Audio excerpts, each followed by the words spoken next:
За Люк би хаан төрөөвөө шүлгээ уншаарай. За сайн баскан уу манийхаа. За би хаан төрөөвөө хөх манхан тэнгэрийг эцэгнэнхэн төрлөө би хүмсгэн сарны аялах алсын алс төрөгт холын хоёр одны тохьёох бяцхан чөлөөнд хоёр нүдний үзүүрд цэнхэрлэх төдий тэртээд хөх манхан тэнгэрийг эцэгнэнхэн төрлөө би цас цагаан уулыг эцэгнэнхэн төрлөө би цаан хөөрөг савсаж улс орох оргилд цасан ширхэг царцаж мөс болох халилт царьяа хүйтэн өвөл сарлагийн бох дорсон цас цагаан уулыг эцэгнэнхэн төрлөө би. Люк цээжсэн тийм ээ.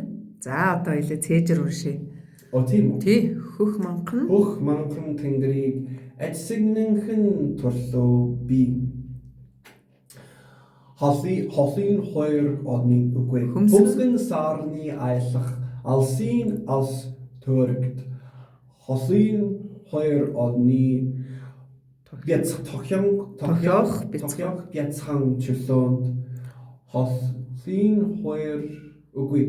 хоёр нүдний үзүүрт цэнхэрлэх төдий тэртээд хөх манхан тэнгэрийг эцэгнэнхэн төрлөө би. Зөө Цас цагаан уулыг эцэгнэнхэн төрлөө би.